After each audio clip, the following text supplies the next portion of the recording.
Subscription کے button کو دبائیے اور ساتھ بیل آئیکن پر کلک کیجیے تاکہ آپ کو تمام ویڈیو فوراً مل سکیں۔ اس ویڈیو پسند آنے کی صورت میں اسے لائک، کمنٹ اور شیئر کرنا مت بھولیں۔ آدھی رات کا چاند نمودار ہو چکا تھا۔ دونوں کشتیاں کنارے پر لگیں۔ طاہر نے اپنے دو ساتھیوں کو دوسری کشتی میں پڑے ہوئے 5 اسیروں پر پہرا دینے کے لیے کہا اور اس کے باقی ساتھی اس کی ہدایت کے مطابق کشتیوں سے اتر کر کنارے اور پانی کے درمیان ریت کے ایک چھوٹے سے ٹاپو پر کھڑے ہو گئے۔ اس کے بعد عبد الملک اور طاہر نے کشمور کو تلواروں کے پہرے میں کشتی سے اتارا۔ جب ان کے ساتھیوں نے کشمور کے گرد دائرہ بنا لیا تو طاہر نے اس کی چھینی ہوئی تلوار واپس لینے کا حکم دیا۔ عبد الملک نے طاہر کے کان میں کہا، تیروں سے زخمی ہونے کے بعد تمہارا بہت سکون ضائع ہو چکا ہے، اس لیے مجھے اس سے تیغ آزمائی کی اجازت دو۔ طاہر نے جواب دیا، صفیہ کی شہادت کے بعد میں نے ایک عہد کیا تھا اور میں اسے پورا کرنا چاہتا ہوں۔ تم میری فکر نہ کرو، میں بالکل ٹھیک ہوں۔ عبد الملک نے بہت اصرار کیا۔ جب وہ دبی زبان سے ایک دوسرے کو سمجھانے کی بجائے بلند آواز میں بحث کرنے لگے تو کشمور نے کہا، میرے مقابلے کے لیے کسی ایسے شخص کو سامنے آنا چاہیے جو میرا ہم پلہ ہو۔ بدقسمتی سے تم دونوں میں سے کوئی میرا ہم رتبہ نہیں، تاہم میں طاہر کو ترجیح دیتا ہوں۔ طاہر نے عبد الملک کو ایک طرف دھکیلتے ہوئے نیام سے تلوار نکال لی اور کہا، تیار ہو جاؤ۔ کشمور نے تلوار کو جنبش دیتے ہوئے اطمینان سے جواب دیا، میں تیار ہوں۔ رات کی خاموشی میں تلواروں کی جھنکار سنائی دینے لگی۔ تھوڑی دیر تند و تیز حملے کرنے کے بعد کشمور مغلوب ہو کر پیچھے ہٹنے لگا۔ طاہر نے کہا، پانی میں کودنے کا ارادے سے پیچھے ہٹنے کی کوشش نہ کرو۔ میں نے تمہیں بہادروں کی طرح لڑنے کا موقع دینے کا وعدہ کیا تھا، بھاگنے کا موقع دینے کا وعدہ نہیں کیا تھا۔ کشمور نے کہا، تو تمہارے نزدیک میری سزا موت کے سوا کچھ نہیں۔ طاہر نے کہا، تمہیں اپنی موت کا یقین ہو چکا ہے؟ ہاں، اب میں یہ محسوس کرتا ہوں کہ تمہارے زخموں کے متعلق میرا اندازہ صحیح نہ تھا۔ میں نے عبد الملک کی بجائے تمہیں مقابلے کے لیے منتخب کرنے میں غلطی کی ہے۔ تم اس غلطی کی تلافی کر سکتے ہو، وہ کیسے؟ ہتھیار ڈال کر۔ طاہر کو ذرا ڈھیلا ہوتا دیکھ کر کشمور نے اچانک پینترا بدلا اور اس پر پے در پے کئی وار کر دیے۔ اس بار اس کی تلوار ہوا میں سنسناہٹ پیدا کرتی ہوئی اس کے سر سے اوپر سے گزر گئی۔ طاہر نے نیچے جھک کر اپنی گردن بچاتے ہوئے اس پر اچانک ایک سیدھا وار کر دیا۔ کشمور تیورا کر زمین پر گرا۔ طاہر کی تلوار اس کے پیٹ سے آر پار ہو چکی تھی۔ طاہر نے جھک کر اس کے دامن سے تلوار پونچھتے ہوئے عبد الملک کی طرف دیکھا اور کہا، اگر یہ توبہ کر لیتا تو میں یقیناً اسے چھوڑ دیتا، لیکن اس نے مجھے باتوں میں لگا کر یہ خیال کیا کہ میں بے پرواہ ہو گیا ہوں۔ عبد الملک نے کہا، چلیے اب دیر ہو رہی ہے، میرے خیال میں یہ دونوں کشتیاں پانی میں دھکیل دیں اور قیدیوں کو وہیں رہنے دیں۔ صبح تک یہ کشتیاں کافی دور نکل جائیں گی اور جب تک کوئی قیدیوں کو نکال کر ان کی سرگزشت پوچھے گا ہم بہت دور جا چکے ہوں گے۔ طاہر نے سوال کیا، ہمارے گھوڑے یہاں سے کتنی دور ہیں؟ عبد الملک نے جواب دیا، کوئی آدھ کوس کے فاصلے پر۔ عبد الملک کی ہدایات کے مطابق بغداد سے اس کے چند دوست ایک دن قبل اس سرائے میں پہنچ چکے تھے جہاں وہ خوارزم شاہ کے 150 سپاہیوں کو ٹھہرا گیا تھا۔ عبد الملک کی بیوی اور 2 بچے بھی، جن میں سے ایک 8 سالہ لڑکا اور دوسری 5 سالہ لڑکی تھی، اس جگہ پہنچ چکے تھے۔ تیسرے دن شام کے وقت طاہر اور عبد الملک 20 سواروں کے ساتھ اس جگہ پہنچ گئے اور چوتھے دن علل صبح اس قافلے نے ہندوستان کا رخ کیا۔ چند دنوں کے بعد جب وہ چھوٹی چھوٹی پہاڑیوں میں گزر رہے تھے تو طاہر نے ایک بلند ٹیلے پر پہنچ کر گھوڑا روکا اور بلند پہاڑوں کی طرف دیکھنے لگا۔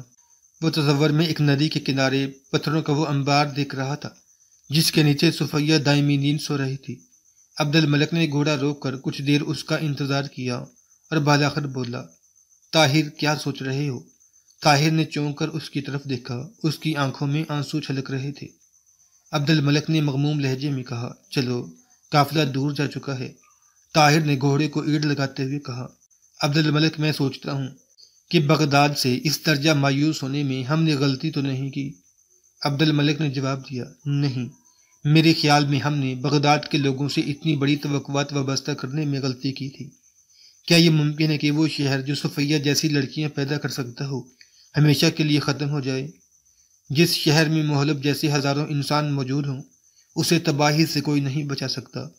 صفیہ نے تو ایسے شہر کی مٹی میں دفن ہونا بھی قبول نہیں کیا جس پر خدا کا قہر نازل ہونے والا ہے۔ عبد الملک، ہم اپنے فرض سے باق تو نہیں رہے؟ نہیں، ہم وہاں جا رہے ہیں جہاں ہمیں فرض بلا رہا ہے۔ مجھے یقین ہے کہ ہندوستان میں رہ کر ہم قوم کی کوئی صحیح خدمت کر سکیں گے۔ سلطان التمش کو ہماری تلواروں کی ضرورت ہے۔ بغداد میں ہم اپنا فرض پورا کر چکے ہیں۔ جو لوگ خودکشی کا ارادہ کر چکے ہوں انہیں کوئی نہیں بچا سکتا۔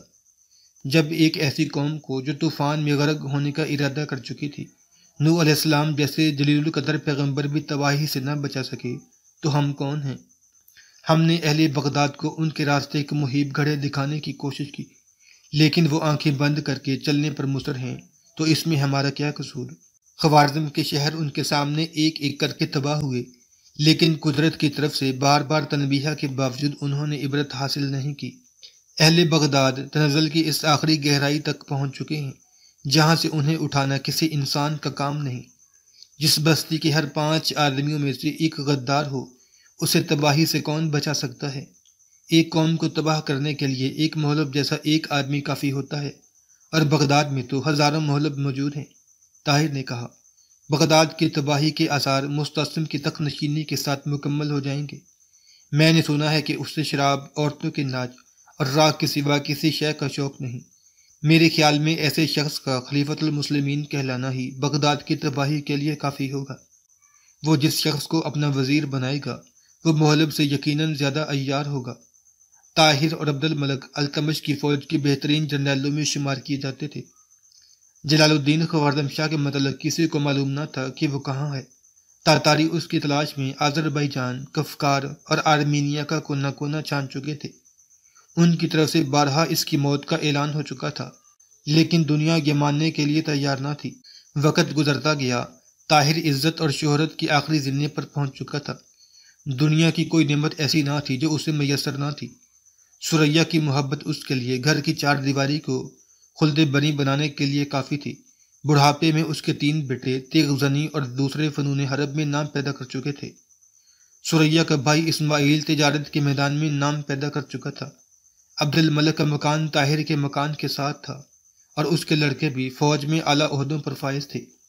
مبارک اور طاہر کے باقی تمام ساتھی فارغ البالی سے زندگی کے دن گزار رہے تھے۔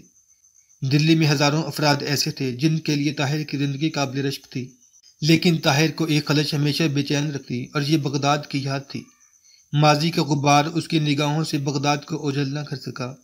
دلی میں 15 سال فوجی اور سیاسی خدمات سر انجام دینے کے بعد وہ اپنی باقی زندگی اسلام کی تبلیغ کے لیے وقف کر چکا تھا، اور عبد الملک ہر میدان میں اس کا ساتھ دینے کا عزم کر چکا تھا۔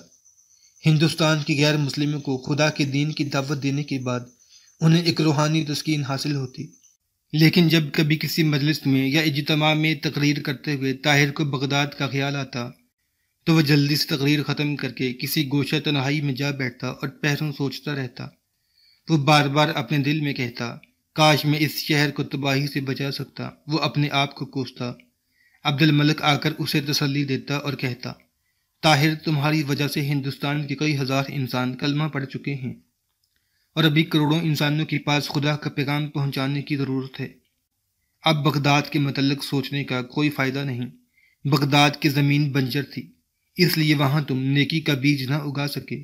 ہندوستان کی زمین زرخیز ہے، یہاں ہمیں اپنی محنت کا پھل مل رہا ہے۔ تم درست کہتے ہو، طاہر یہ کہہ کر اٹھتا اور پھر اپنا کام شروع کر دیتا۔ 28 برس گزر گئے، اور ان 28 برسوں میں زمانہ کئی بار کروٹیں بدل چکا تھا۔ ایران میں چنگیز خان کا پوتا ہلاکو خان حکمران تھا، اور بغداد میں مستعصم کی خلافت کا 3را سال تھا۔ تاتاری بغداد پر حملے کی تیاریاں کر رہے تھے۔ خلیفہ کے وزیر ابن الکمی نے ہلاکو خان کے ساتھ ساز باز کر کے خلیفہ کو یہ مشورہ دیا کہ علم اور روحانیت کے اس مرکز میں 3 لاکھ فوج کی کیا ضرورت ہے، یہ خزانے پر ایک غیر ضروری بوجھ ہے۔ چنانچہ بغداد میں چند ہزار سپاہیوں کے سوا باقی تمام افواج کو دائمی رخصت دی جا چکی تھی۔ دوسری طرف بزرگان قوم اور علماء دین کی یہ حالت تھی کہ ان کے مناظرے اب ان ختم ہونے کا نام ہی نہیں لیتے۔ شیعہ سنی کی بحث اب مکمل خانہ جنگی کی صورت اختیار کر چکی تھی۔ شہر کے امراء میں حکومت کے تنخواہ داروں کی نسبت تاتاریوں سے اپنے ضمیر اور قوم کی عزت کی قیمت وصول کرنے والوں کی تعداد کہیں زیادہ تھی۔ خلیفہ کے ہاتھ میں شراب کا جام تھا، اور اس کی مسند کے سامنے عورتیں رقص کر رہی تھیں۔ قاصد نے اطلاع دی کہ ہلاکو خان بغداد کے قریب پہنچ چکا ہے۔ خلیفہ کے ہاتھ سے شراب کا جام چھوٹ گیا، اور اس کی سفید قبا پر دھبے پڑ گئے۔ ہلاکو خان آندھی اور بلا کی طرح نازل ہوا اور بغداد نے وہ تباہی دیکھی جس کے سامنے بابل اور نینوا کی داستانیں ہیج ہیں۔ 20 لاکھ انسانوں میں سے صرف 4 لاکھ انسان اپنی جانیں بچا کر بھاگنے میں کامیاب ہوئے۔ دجلہ کا پانی خون سے سرخ ہو رہا تھا۔ کتب خانوں، درس گاہوں اور مکانوں میں آگ کے شعلے آسمان سے باتیں کر رہے تھے۔ شہر کے وہ کونا مشق مناظر جو برسوں سے ایک دوسرے کو کافر بنا رہے تھے، وہ عمراء اور علماء جو برسوں کی غداری کا آخری انعام حاصل کرنا چاہتے تھے، اور وہ خلیفہ جس نے مسند پر بیٹھ کر خدا کے دین کا مذاق اڑایا تھا، بڑے بڑے قیمتی تحائف لے کر ہلاکو خان کی خدمت میں حاضر ہوئے، لیکن کسی کو زندہ لوٹنا نصیب نہ ہوا۔ خلافت عباسیہ کے آخری چشم و چراغ کو قتل کرنے کی بجائے نمدے کی لپیٹ میں ہاتھی کے پاؤں کے نیچے ڈالا گیا۔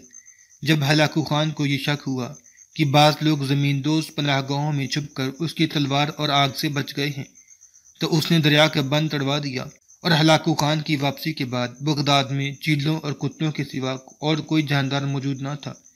بغداد قصہ ماضی بن چکا تھا۔ اہل بغداد اپنی کھیتی کا پھل کاٹ چکے تھے۔